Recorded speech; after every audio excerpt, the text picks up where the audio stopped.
Hare Krishna, Krishna Krishna, Hare Hare, Hare Rama, Rama Rama, Hare Hare. Hare Krishna,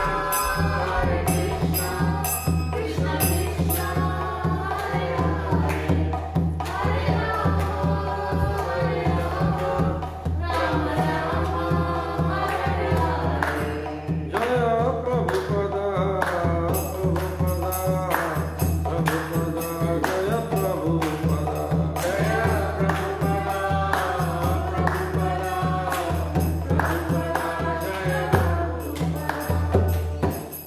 Prabhupada ki jai, Raj Srīmad Bhāgavatam ki jai, Jai Ho Premanande.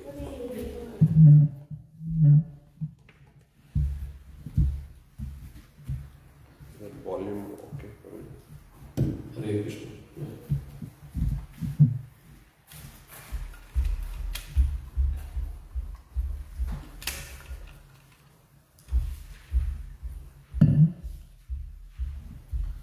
Om Namo Bhagavate Vasudevaya. Om Namo Bhagavate Vasudevaya. Om Namo Bhagavate Vasudevaya.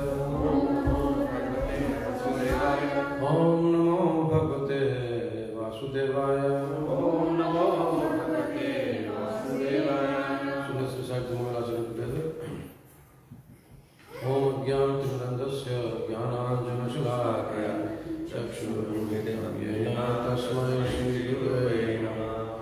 Shri Chaitanya Manavishtam Sthapitam Yena Bhutale Swayam Rupa Kadamahyam Dadati Swapadantikam Vandeham Shri Guru Shri Drupadi Kamalam Shri Gurun Vaishnavamsya Shri Rupam Sagrajatam Sarvanaraghunatanatam Sajivam Sadvaitam Savadutam Haridana Saitam Krishna Chaitanya Devam Shri Radha Krishna Padan Sarvana Lalita Shri Vishakhantam He Krishna Karuna Sindhu Dinabandho Jagatapate Gopesha Gopika Kanta Radha Kanta Namaste Taptaganjani Radhe Vrindaveshwari Vrishabhanu Sute Devi Pranamami Hari Priye Vanchakalpatarubhyascha Kripa Sindhubhya Vacha Titanapavadebhyo Vaishnavebhyo Namo Namah. Jai Shri Krishna Chaitanya Prabhu Nityananda Shri Advaita Gadadhara Shivasati Gaura Bhaktivinoda Hare Krishna, Krishna Krishna, Hare Hare, Hare Rama, Rama Rama, Hare Hare. So we're studying Canto 2, the Cosmic Manifestation, Chapter 6, Puruṣa-sūkta confirmed, verse number 9. Ayuryamasya mitrasya Parimokshasya narada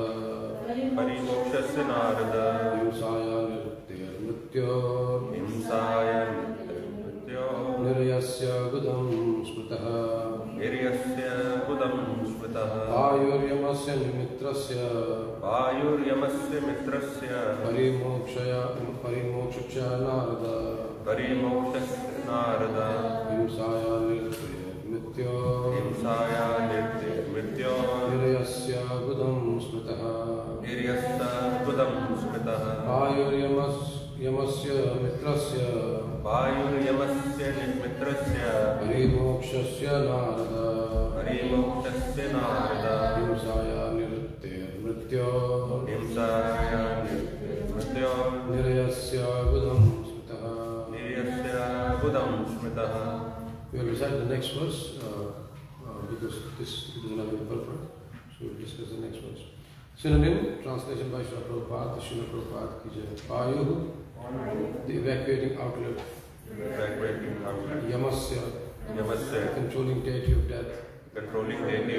Mitrasya, of Mitra. Parimokshasya, of the evacuating whole. Narada, Himsaya, of envy. Nritya, of misfortune. Nritya, of death. Niryasya, of hell. Gudam, the rectum, Smritaha is understood. For Narada, the evacuating outlet of the universal form of the Lord is the abode of the controlling deity of death, Mitra, and the evacuating whole, the rectum of the Lord is the place of envy, misfortune, death, hell, etc. Text number 10. Parabhutera dharmasya tamasaschapi paschimah nadyo nadinam cha gotranam asti samhati Parabhutera dharmasya tamasaschapi paschimah nadyo nadinam cha gotranam asti samhati Parabhutera dharmasya tamasaschapi paschimah nadyo nadinam cha gotranam asti samhati Parabhutera dharmasya tamasaschapi paschimah nadyo nadinam cha gotranam asti samhati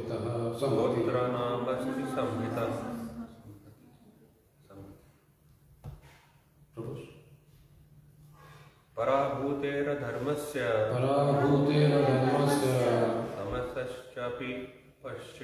tamasaschapi paschimah nadyo nadinam cha gotranam asti samhati.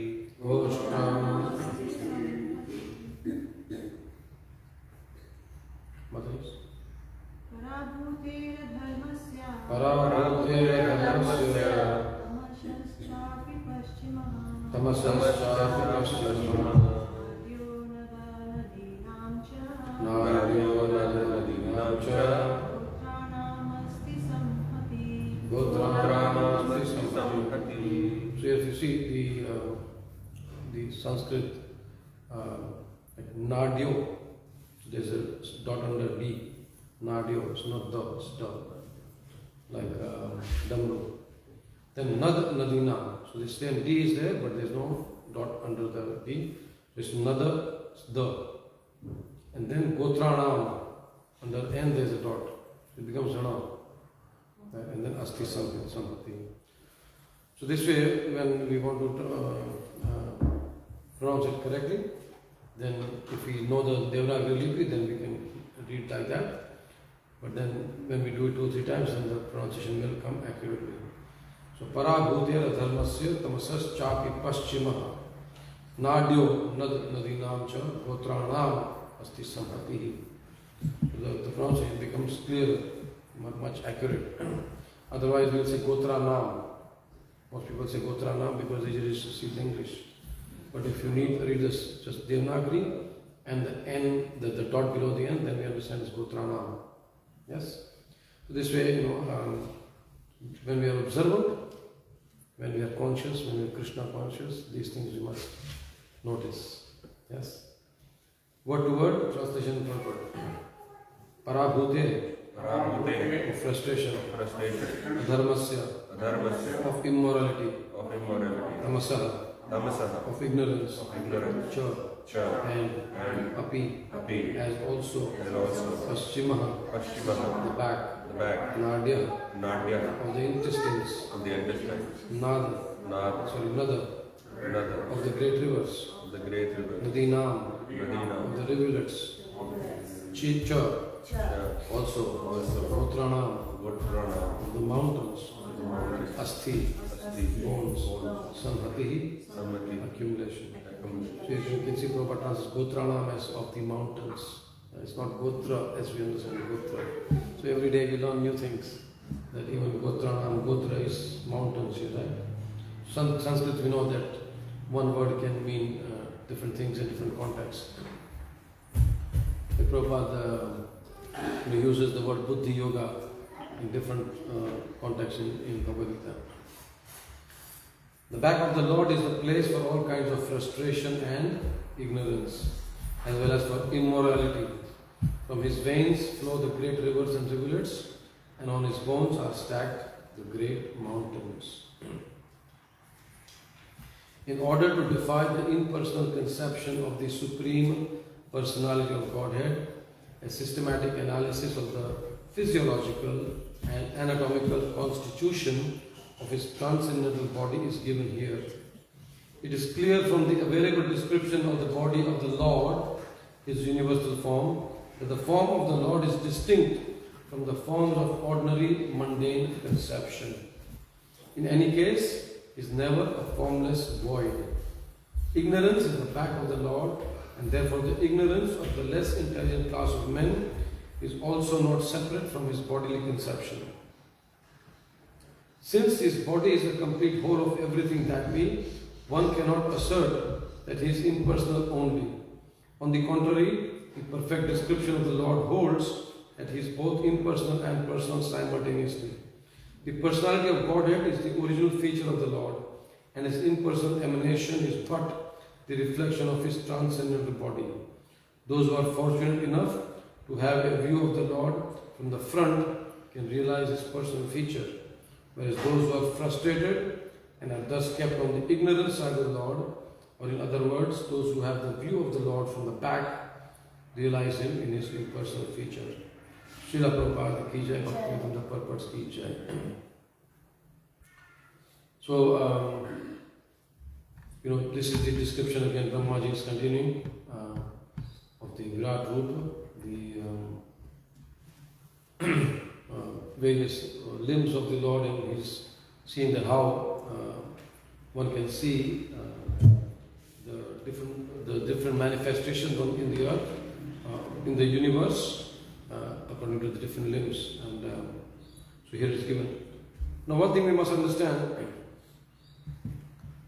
Please hear this very carefully, because today we're going to discuss few things which we already know. Right? We're going to discuss some things which we want to think about it, meditate upon it, and then we want to put into practice. And some, of course, some leelas will see how it is much easier to become a personalist than an impersonalist. Now, in this purport, what Prabhupada is speaking about is two things. First point what Prabhupada is making is that Lord is a person. Lord is a person. Prabhupada says it is clear from the available description of the body of the Lord, the form of the Lord is distinct from the forms of ordinary mundane conception. Right? But in any case, he is never a formless void.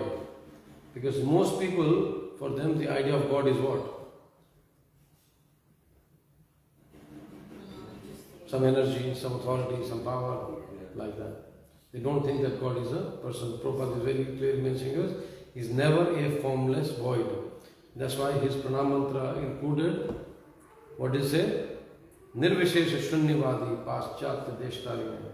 Because now, of course, India is like that. He says Paschatya Desh means the Western countries are full of impersonalists and voidists. People who think there's no God, or even if there's, everything is Maya, including Krishna. Krishna is Maya also. That's why Mayavadis are, we have to be really careful of the Mayavadis. And then Shunyavadi means everything becomes zero after you die. Prabhupada, he wanted to establish this philosophy. The second point Prabhupada is making, the difference, the simultaneous oneness and difference between the Lord's personal and impersonal features. Right? And what is Chaitanya Mahaprabhu calls that concept as? Achintya bhed abheda tattva. Achintya means inconceivable. So please write down, because these are the siddhantas we must understand very, very clearly. So we'll go a bit slow today. We might go a little longer, more than our scheduled time. So if you're hungry, you can, grab a glass of water or something. So achintya bhed abheda tattva.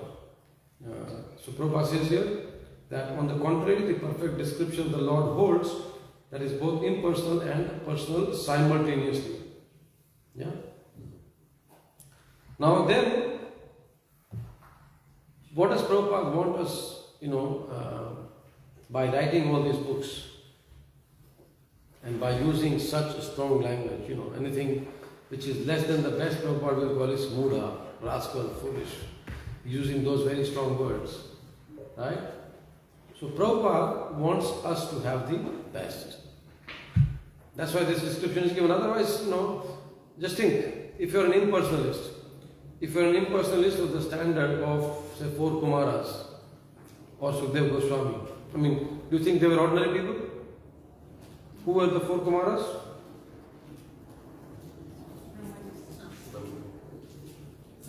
The sons of Brahma, right? The Manas Putra of Brahma, the sons of Brahma, the 4 Kumaras. Not ordinary people. They were impersonalists of the highest caliber. But still what happened? They became personalists just by smelling the tulsi offered to the Lord. Yes? The Lord's lotus feet, the tulsi was offered, and when they smelled that, the Lord is just coming out of his gate, and they smell the tulsi offered to his lotus feet, and they become personalists. The whole mood changes. So because Prabhupada wants us to have the best, he is giving us the highest. And even in a very simple manner, what does he say? Just chant Hare Krishna every day, 16 rounds, 4 regulative principles, read my books, and I guarantee you go back to Krishna. You achieve the law of Godhead. So because Prabhupada, he is not giving us anything lower. He is not giving us Brahma Loka, he is not giving us Satya Loka, he is not giving us the effulgence of Brahma Jyoti, he is not giving us Vaikuntha planets, no. He is actually giving us Vraj Bhakti of the divine couple. This is very important. Our destination is very clear. What is our destination? No. Yes, back to Godhead, but again, in back to Godhead, what do we do back to Godhead?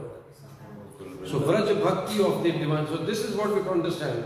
That when we study Bhagavatam, we want to understand what is my goal. So Prabhupada, by just simply following the process of Bhakti Yoga, is giving us the highest Vraj Bhakti of the divine couple. Now, this purport, Prabhupada is speaking about personal and impersonal features of the Lord, right? And then, as I said, we'll discuss something which we already know, even though some of you might not have studied this. It is our duty now to start studying Srila Prabhupada's books seriously. There may be so many services. If you see devotees who are serious and they've advanced in the spiritual life, except a few, most people would have joined in their youth, in their teens, in their like middle ages, like that. Yeah. But people who are serious when they study Prabhupada's book seriously, then you can see the difference. Yes, actually, and people approach them, with a sense of respect, with a sense of getting the counsel and all that. So, in the 12th chapter of Bhagavad Gita, why I am saying this, that when we study Bhagavad Gita, some of you might not even read Bhagavad Gita whole. Some of you might have read, but not in the depth. But this is our chance to understand it, yes. So that's why I said in the beginning that we are going to discuss something which you already know. In the 12th chapter of Bhagavad Gita, Mother, you can take out your Veda base on the device. Yeah? Okay, yeah, you can take out the device. Go on the 12th chapter and read the translation of first 4 or 5 verses loudly.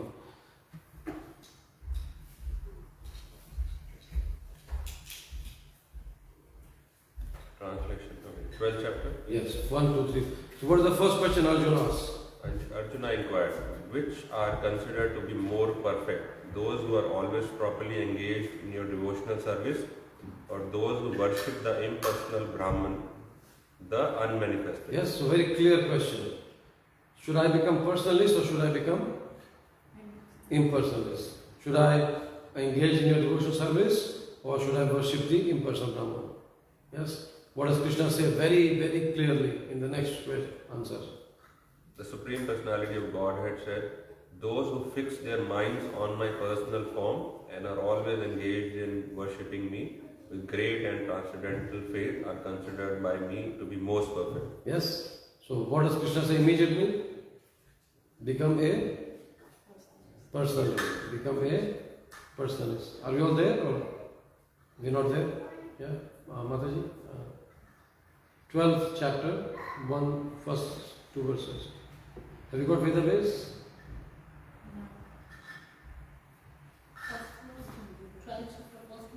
first and second verses we studied now.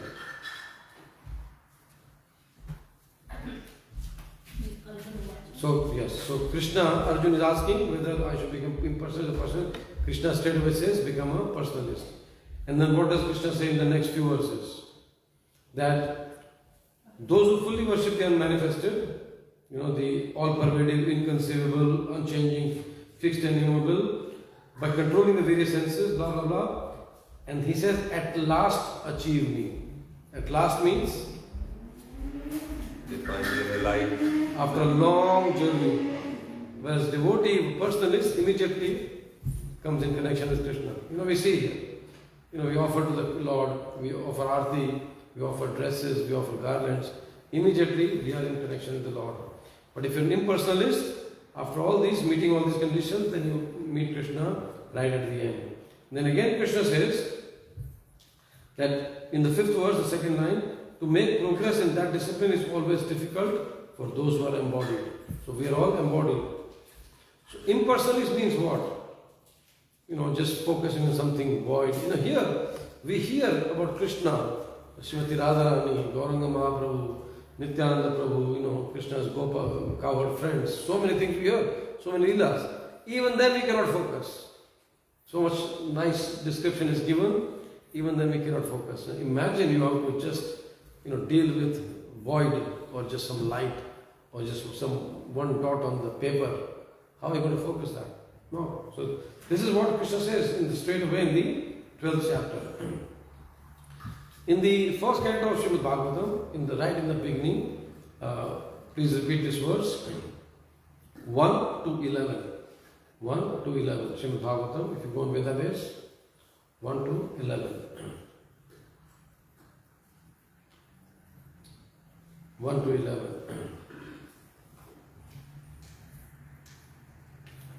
Are we there? Yeah. Sundarani Mataji, are we there? Have you got Vedabase or no? I have opened it. Okay, so are you Srimad Bhāgavatam? 1 to 11, yeah? Vadanti tat tattvavidas tattvam yajnanam advayam Tattvam yajnanam brahmeti paramatmeti brahmeti paramatmeti bhagavan iti shabdete Bhagavan iti sabdate bhagavan iti shabdete. Bhagavan iti shabdate. So vadanti tat tattvavidas. Shri Radha ki jai.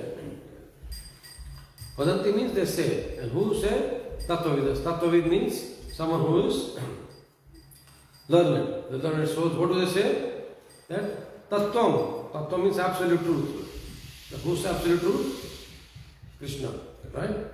But he says that jnana is advayam. Advayam is not dual.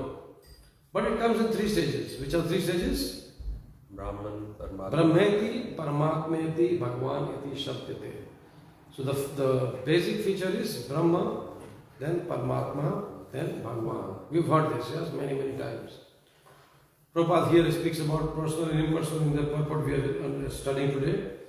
And Sudha Goswami is speaking about the 3 types of transcendentalists, right? And then of course we know that Bhagavan is the highest realization of the Lord. And Prabhupada in this 1 to 11 in the purport he says who are the people who follow Brahma, people are who follow Paramatma and people who follow the Lord. So Prabhupada says, he gives it, he gives the explanation. Now in this verse what we are studying, we are studying that the back of the Lord is the place for all kinds of frustration and ignorance, right? Because you are at the back of the Lord. Interestingly, in Mahabharata, what does Bhishma tell Arjuna? That Arjuna, you think you are the best devotee, but you have been seeing Krishna only from the back. Because Krishna is chariot driver, I'm in the front because I'm fighting you. So whose position is better? Of course, this is just a leela going on. But here, the Brahmaji is saying the back of the Lord is the place for all kinds of frustration and ignorance. Now, when we speak of ignorance, we have to really understand, because even though we know this here, as I said, we'll discuss today something what we know, but it will be nice to just meditate upon it. And these are the topics which we sometimes just take it for granted. I know this. But if you understand that devotees like Haridas Thakur, from Chaitanya Mahaprabhu, there's a conversation between Chaitanya Mahaprabhu and Haridas Thakur. And Bhaktivinoda Thakur has written the book called Harinam Chintamani. So, even the title of the book is called Harinam Chintamani. That means, what is Chintamani? Touchstone. Touchstone of the holy name of the Lord, right? Just imagine, touchstone of the holy name of the Lord. So in Harinam Chintamani, when Lord is asking, actually Haridas Thakur says, my Lord, you know everything. What am I going to tell you? But whatever I am speaking, you are putting this in my heart and it's coming out of my mouth. So same way, when we are also giving a class, we don't think, I'm giving a nice class. It's our Guru, Prabhupada, Parampara, and the Lord ultimately is speaking through us. Yeah? Of course, when I give a bad class, that's my problem. But if there's a good class, then it's coming from the Lord. So Harinam Chintamani, Haridas Thakur describes that ignorance is of three types. You have to write this down. Even though we know this, but Haridas Thakur very categorically classifies this. He says again in the matter of the holy name, because we connect with the Lord in Kali Yuga through the holy name. Because we know the name, Abhinnatvam Nama Namino. That means the name and the Lord are not different. And that's why, is the name personal or not? Yes. The name is personal. So three types of ignorance. First, Haridas Thakur says, if one does not know the true spiritual nature of the holy name. Right? So we have accepted this holy name, and if you do not know the true spiritual nature. So what is the true spiritual nature of the holy name? The name is Krishna. It's personal. It's a person. The person.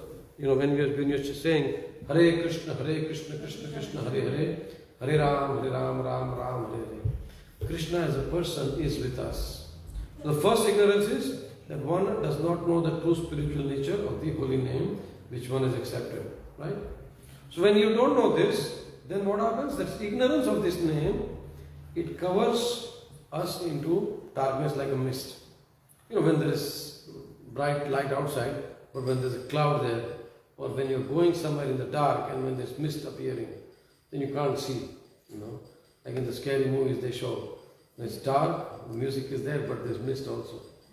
Right? And then suddenly one shadow appears somewhere. So this ignorance of the true nature of the holy name is like a mist which is covering us into darkness. Second ignorance, which of course we know also, but Haridas Thakur is also emphasizing this. He says, a person who does not know that Krishna is the Supreme Lord will take to the worship of the Devatas and the path of Punya. Many people you see, I do nice things, I give this charity, I offer some biscuits to the sick people in the hospital, whatever. They take the path of material piety. So either they worship some Devatas or they do some Punya work. Why? Because they do not know that Krishna is the Supreme Person. That is the second ignorance. The third ignorance is that we do not know our transcendental nature of our own self as a very minute, as a very infinitesimal or insignificant part of the Lord. So when we do not know that I am a part and parcel of Krishna, I take shelter of this impermanent world which is full of illusion. Now close your eyes for a minute and think, I am a part of Krishna, I am a part of Krishna, I am a part of Krishna.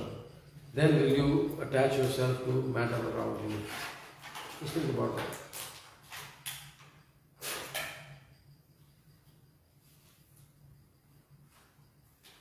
As the spirit soul in its original condition, we are the purest, right? We are pure. And when we understand that this is third ignorance, is that I am not understanding my true nature as the spirit soul, which is the tiny part of Krishna. And that's why we disconnect from Krishna and connect with the material world. So Haridas Thakur then goes on to explain that he's talking about ignorance, then he's not talking about knowledge. His knowledge means knowing Krishna is the Lord and the living entities are his servants. And that the material world is just a byproduct of this. It's just an unconscious, gross form of the Lord. It's just nothing there. It's just matter. And then he says the person who does not know these principles and the relationship between the Lord and the name, between the Lord and the devotee is under the shadow of ignorance. Right? So when we are chanting our rounds, we should understand that this holy name is a person and I want to connect to this person as a servant. Krishna, how can I serve you? When you read the meditations of people who have been chanting in the advanced devotees, I read one devotee, confiding when they speak about the holy name, they say, automatically when I'm chanting holy names, of course we should not be doing this artificially. They say automatically when I'm chanting the holy name, I'm thinking I'm garlanding the divine couple. Hare Krishna, Krishna Krishna, Hare Hare, Hare Ram, Ram Ram, Hare. It's not that he brings these thoughts artificially, but this devotee is just automatically thinking that let me do some service for the divine couple. And Prabhupada says, this is the way we have to, chant with a sense of longing, with a sense of belonging. And Krishna, I belong to you, and Krishna, you belong to me. Then Prabhupada speaks in this purport about personalist and impersonalist, and we spoke about two Leelas in the Bhagavatam, the main Leelas where we can see that the impersonalists have become personalists. One was the 4 Kumaras. So 4 Kumaras, when they were stopped at the gate by Jai and Vijay, and when the Lord came out after hearing the commotion, and when they smelled the tulsi leaf offered to the Lord, their hearts completely transformed into being a devotee.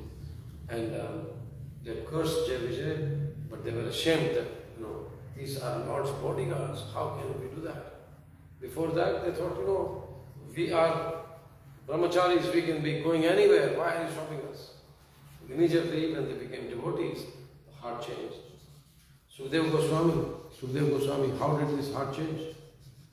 In the 3rd canto, there is a beautiful description that Sukadeva Goswami was a monist, right? But when he heard this verse, a very beautiful verse, it's a little bit of tongue twister, but please, let's recite this verse, a very beautiful verse. Some of you might know this verse, or a part of this verse. 3rd canto, 2nd chapter, 23rd verse. And this shows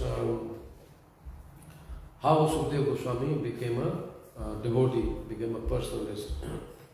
3:23. Are we there? 3:23.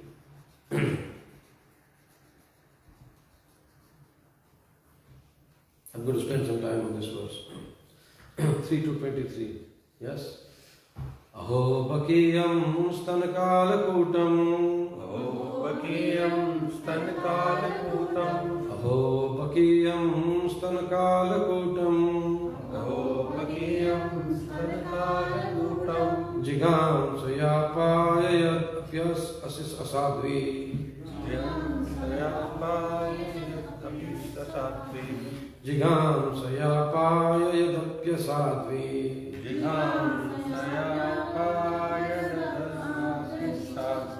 Lebhe gatim dhatrichutam tatonyam. Lebhe gatim dhatrichutam tatonyam. Lebhe gatim dhatrichutam tatonyam. Lebhe gatim dhatrichutam tatonyam. Kamba dayalum sharanam vrajema. Kamba dayalum sharanam vrajema. Kamba dayalum sharanam vrajema. Kamba dayalum sharanam vrajema. So, Aho Bakiyam, who's Baki? Baki is the sister of Baka, Putana. Right? So she's Putana. Aho Bakiyam Stanakalakutam. So what did she do? On her stan, on her breast, she put Kalakuta. Kalakuta is the Deadly poison. She put deadly poison. But then what happened? Jigamsaya. Jigamsaya means out of envy. Out of envy, she nourished. Right? And he says, Jigamsaya apayat api asadvi. Asadvi means unfaithful. Sadhu is faithful, but asadvi means unfaithful. So, Jigamsaya apayat api asadvi. That she is, trying to nourish or give Krishna the poison, the deadly poison, in an unfaithful manner. Right? But then what happens? There's a twist and a turn here. Lebhe gatim dha trichutam tatonyam. Leve gatim dha trichutam tatonyam. So leve means achieve. And what position? Dhatri. Dhatri means a mother or a nurse.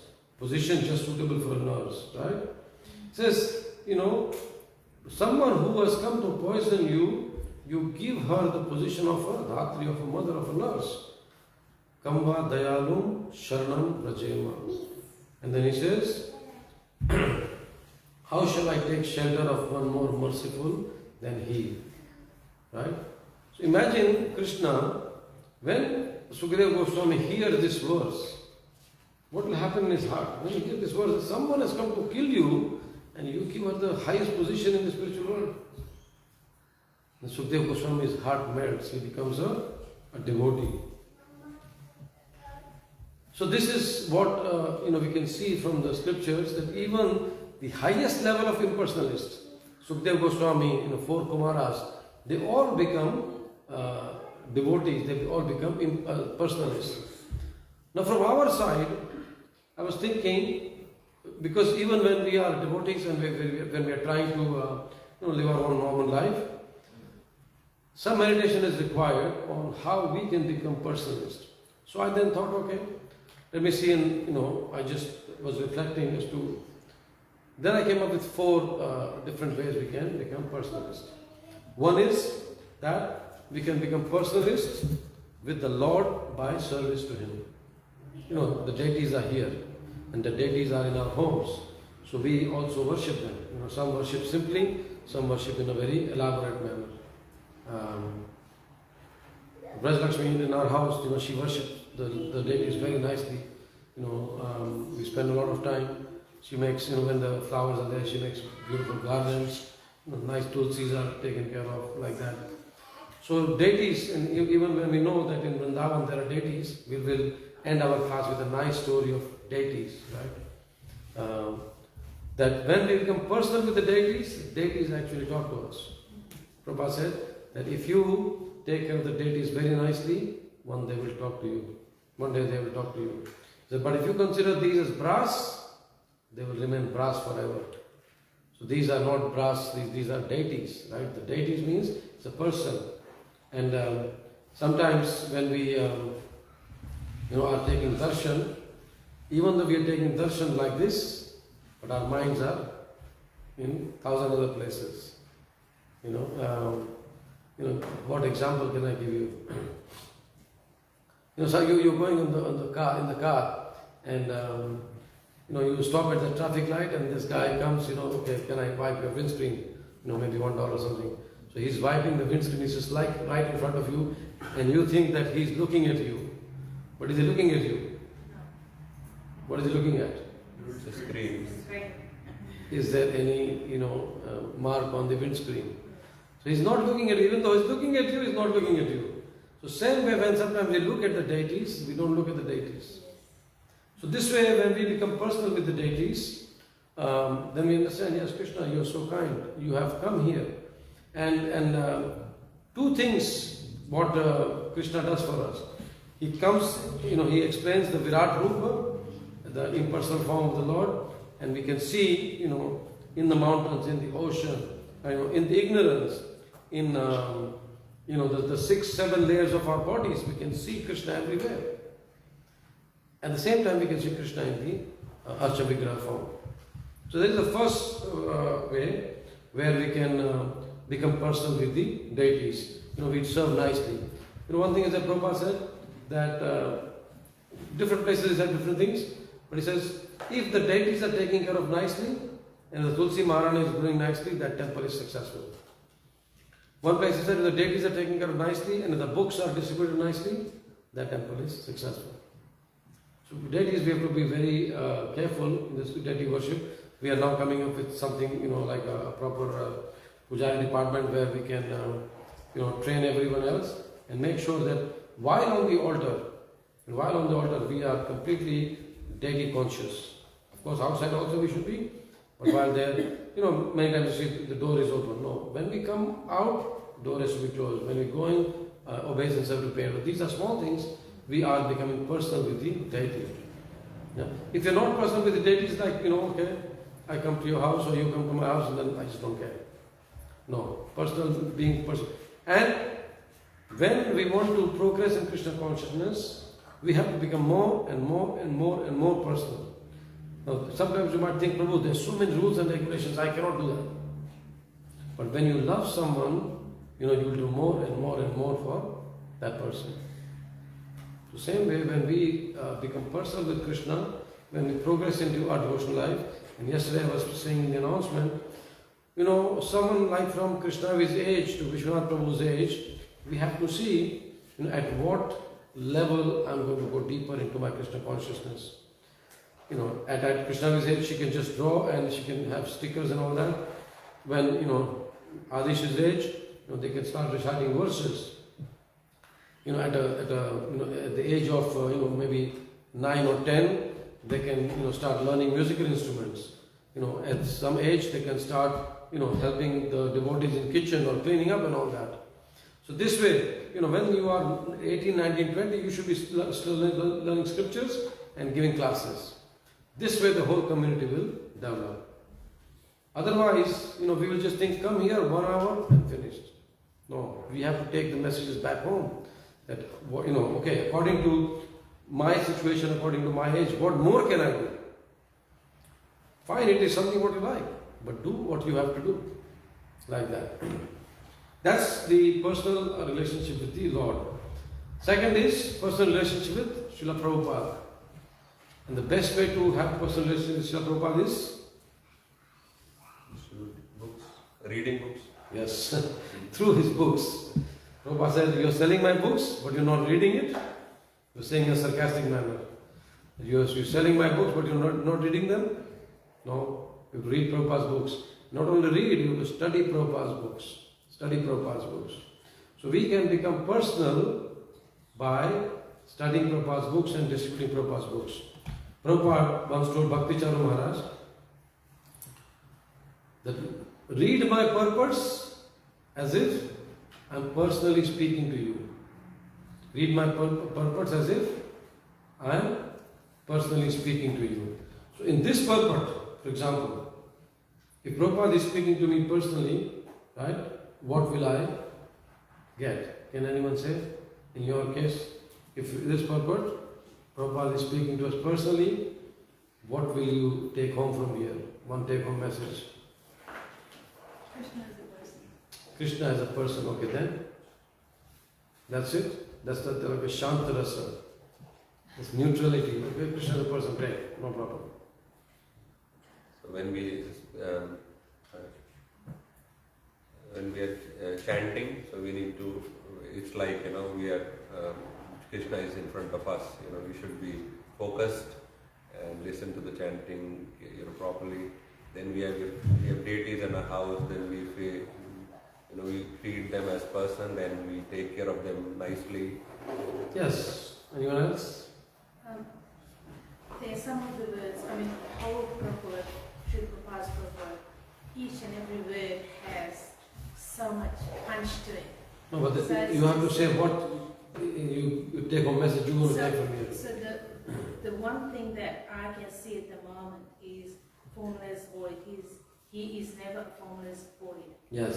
And that's one of the things that, and then another one that I have been staring at is he's both impersonal and personal simultaneously, which is that he's, and also his original, the personality of Buddha is the original feature of the Lord, and he's impersonal, emanation and is but reflection of his transcendental body. So, everything, each and every word resonates with me because it just gives you more validation of who Krishna is and this whole... Okay, so let's go a bit deeper into this. When Prabhupada says here that, what is it? That he's both personal and impersonal simultaneously, right? So personal, of course, fine.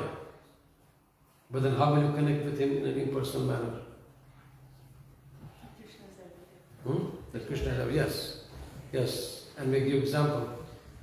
The function of this cushion where I am sitting, the asana I am sitting, the function of it holding me upright is coming from Krishna. Right? My vision is coming from Krishna. That's why we can understand that not even a blade of grass moves without the will of Krishna. So even when we think, yes, in every situation, how can we be Krishna conscious? So Prabhupada is speaking to us personally. Just see Krishna everywhere, both impersonally and personally. Then, the next one is, we can be personal to other devotees. Right? Personal to other devotees. Most times what happens? When we come and meet the devotees, on a Saturday feast, are we with our own group of friends or are we with different people? Except Nilya Mataji, of course. Most times people are with their own group of friends. Right? Yes, it's nice. I always work out when I'm coming here that who do I want to take prasadam with. Sometimes we take prasadam with new people, sometimes with devotees who have been in the movement for a long time, sometimes devotees, who are just coming up, sometimes, some service has to be discussed. So this way, we can become personal with the devotees. And every week you come and you decide, okay, who am I going to take prasadam with today? Who am I going to, just speak about Krishna today? Like that. Otherwise, we are just in our own groups. And then, like people come and no one is there to welcome them, and then they just don't know. But when we imagine if 20 or 30 of us, understand that new people have to be taken care of, at the same time, we want to be personal with other devotees. Yes? Not that only when I want service from you I'll call you. No, we have to just find out how everyone is doing, if there's any way we can serve them. This is becoming personal with the other devotees. The last one is becoming personal with ourselves. How can we be personal with ourselves? Take care of yourself. Yes. So we have to understand that Shri Radha Govinda ki jai.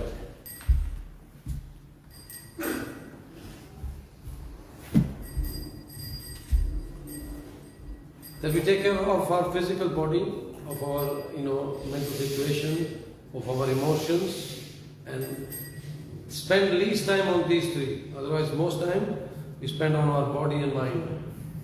Right? Very little time on our emotions, and absolutely least time for our spiritual progress. So if we understand that if I can mold my life in such a way, as Prabhupada says in many places, that can I be Krishna conscious 24/7? Right? So I have to take care of my body. We serve many devotees in our homes, and we see devotees are pakka in taking care of the body as far as the diet is concerned, as far as the exercise is concerned, as far as the regulation is concerned. Very pakka. That's why they were able to travel so much, preach so much, take so many emotions of different people they meet, and still they are fixed in their Krishna consciousness. So this way we can be personal with ourselves, right? And when we are personal with ourselves, then we can understand, yes, I am a spirit soul, servant of the Lord. I want to be more personal. Can I do more and more and more and more and more? Is it asking too much? Yes, no? I think we're all hungry for prasadam most of the time. 8:30 will still be have little time. Okay? Now, when we think of being personal, being progressing in devotional life, I wanted to also go through one thing. Because very soon we'll be starting the morning program, and we're trying to inspire at least devotees from every bhakti rickshaw, from everyone we know, and every devotee we know, at least come once a month. If we come even once a month, of course we come every week, great, no problem. If we come once a month, then at least the temple hall will be full, and we can see that yes, it's very inspiring. Now, when we come to the morning program, right, there are 64 items of devotional service. Okay, and we'll see how many items of devotional service can we actually comply with when we come for the morning program. So, if you go on Nectar of Devotion,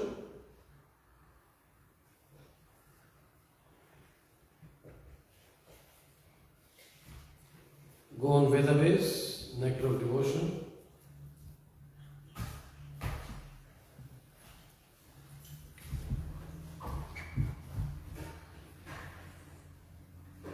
Chapter 6.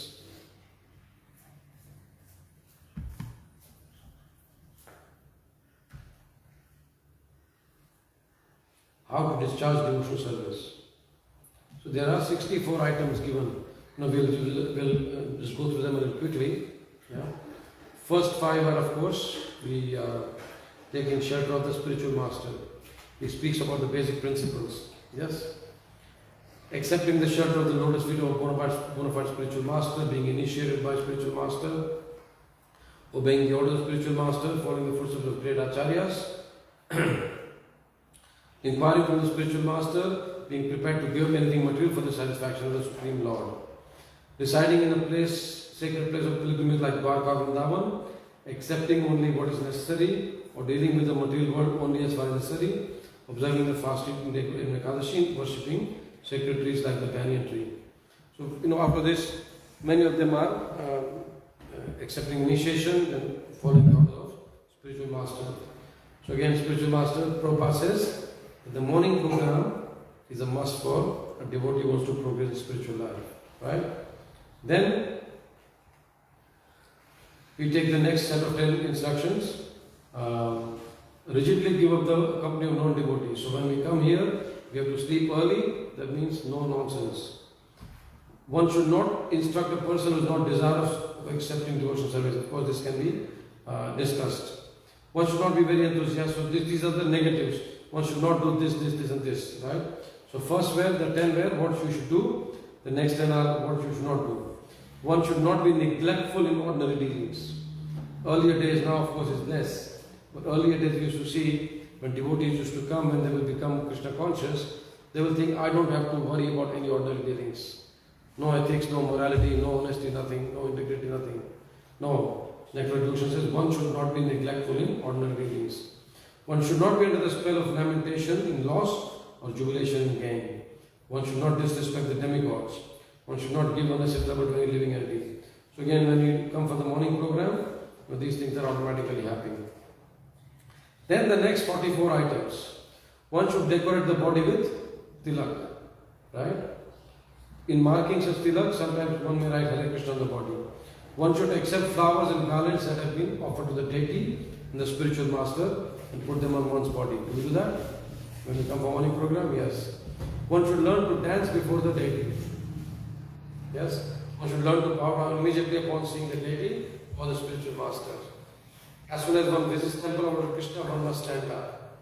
When the deity is being born for a stroll in the street, the devotee should immediately follow the procession. So these are the principles which are given, 64 items. So when you come to morning program, about 45 to 47 items are taken care of. This way. One must circumambulate the temple building at least 3 times. One must worship the deity in the temple according to the regular principles. One must render personal service to the deities. One must sing. One must perform sankirtan. One must chant. One must offer prayers. One must recite notable prayers. So all these items we are already doing when we come for the morning program. Yes? So this way, when we come for the morning program, so many of these items the limbs of devotional service, 64 limbs, are taken care of. So this way, when we speak about our personal approach to the Lord, to Srila Prabhupada's books, to the devotees and to ourselves, then we actually find a lot of joy in progressing in spiritual life. Because if we don't get this taste, then what will happen? What happens if we don't get the taste?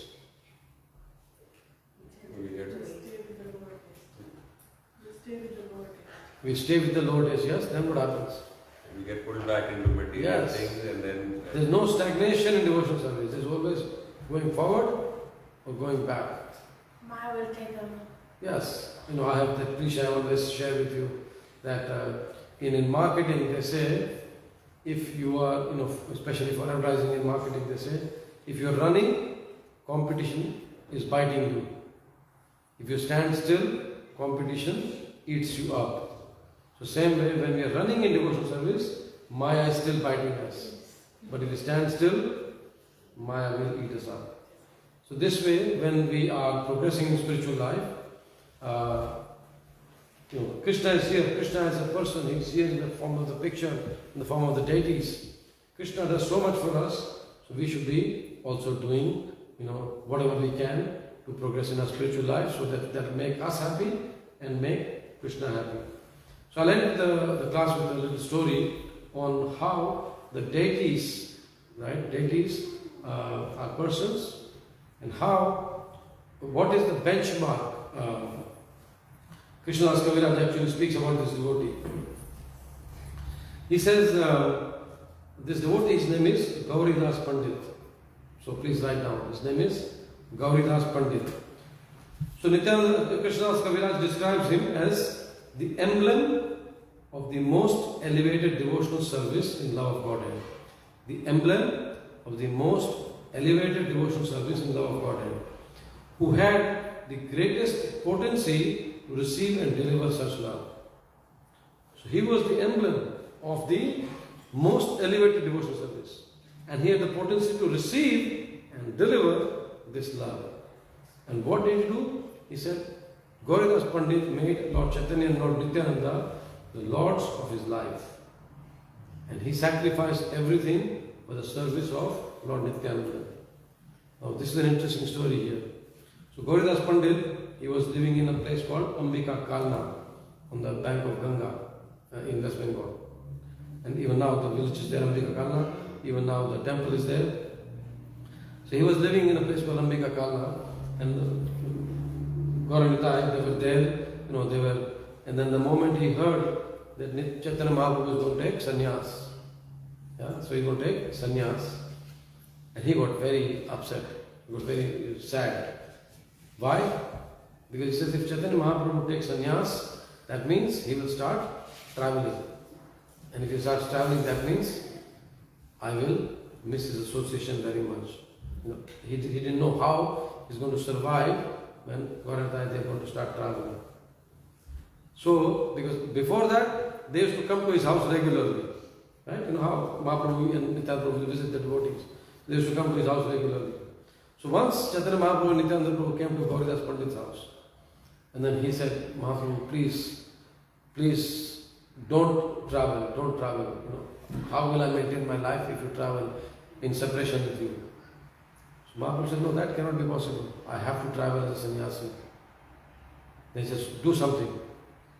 Then Mahaprabhu thought for a while and said, okay. Then he made 2 name deities, life-size name deities, carved. Exactly as they were looking, but with hands raised as if they are singing and dancing. So the deities were life-size replica of the original Gauranitai. I can't say original because we don't know who's the original. So then original Gauranitai. And then the deities were placed on Gauridas Pandit's altar. And then Chaitanya Mahaprabhu tells Gauridas Pandit that these deities are non-different from me. They are the same as me and Nityananda. Gauridas Pandit is saying, okay, if they are the same, then why don't you just stay here? If they are staying here, then you stay here. So Gauranitai, they climbed up the altar and just became the deities. And then the deities started walking because they have to preach. Because, Mahaprabhu has taken sannyas. So, Gauranitai are on the altar in the form of, in the position of deities, and the deities are starting to walk. Gauranitai says, no, you cannot go, you are my life and soul, you are my deities, just hang on. So then, the deities then went back on the altar, and Gauranitai started walking. Gauranitai said, no, just imagine this personalism, this amazing devotee who is understanding, and for him, whom Gauranitai are becoming deities, standing on the altar and then again leaving. Just imagine the bhakti he has in his heart, that his life is nothing else besides Gauranitai. So Gauranitai, they are walking now, and the deities are there. They say, no, you cannot go. And then, Gauranitai goes again on the altar, and the deities are walking. It happens a few times. And he forgets who are actual Gauranitai and who are the deities. Just imagine this. Such a leader, such a devotee, such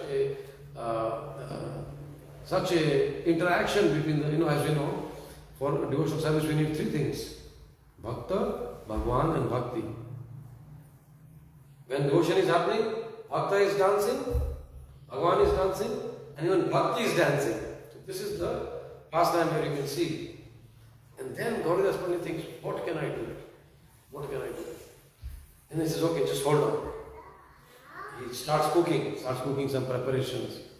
But then Gauranitai Mahaprabhu says, listen, what I'm going to do is we are going to travel, but in the form of deities, I will tell you when I'm hungry and what I want to eat. Anyway, Gauridas Pandit is cooking very nice preparations and he's offering to the deities. And then, he's dressing them nicely and he's, giving some ornaments.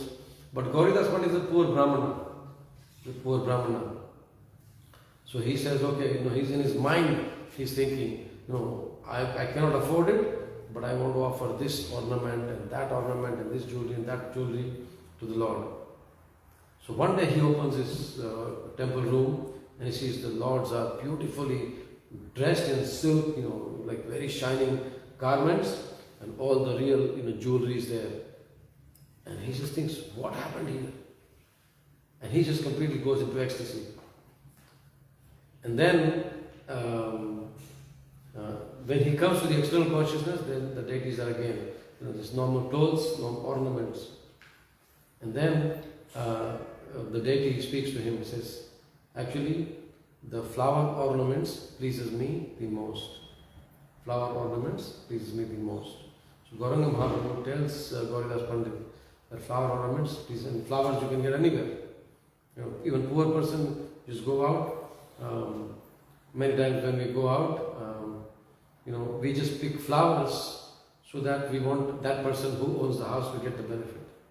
Okay, at least that person will get some benefit. I'll pick up one lavender from somewhere, one marigold from somewhere, one gardenia from somewhere, not many, one rose from somewhere, and then offer to the lordships in the house. And then, okay, understand that they will also get the benefit. So, Gauranitai, they are there, and they are getting worshipped by Gauridas Pandit. He is now offering them the flower ornaments. And this way, even now, today if we go to a place called Ambika Kalna, the temple is there, Gauridas Pandit's ancestors, his successors, not ancestors. His successors are still worshipping the original deities, and when we go to Mayapur, probably we go to Ambika Kalna, like that. So this way we can understand that how to become personal with the deities. So when we pour our hearts out to the deities, and we can speak to them. Sometimes you see, I know Bhagavatam Prabhuji used to tell us, after many years, he was the temple president in Delhi, and he was in Vrindavan for some time. And then after many years of traveling and preaching, he went back to Vrindavan, and then he stood in front of Krishna Balaram deities and he said, my lordships, do you remember me? Like that. How we meet each other. Do you remember me? Like that. So he's speaking to the Lord like that. And this way we can understand that yes, our life can be very happy, very joyful when we become personalists to the deities, to Srila Prabhupada, to Srila Prabhupada's books, to other devotees, to ourselves. Hare Krishna, Krishna Krishna, Hare Hare, Hare Ram, Ram Ram, Hare Hare. Grantaraj Srimad Bhāgavatam ki Jai, Srila Prabhupada ki Jai. Srila Prabhupada ki Jai. Any questions or comments and reflections?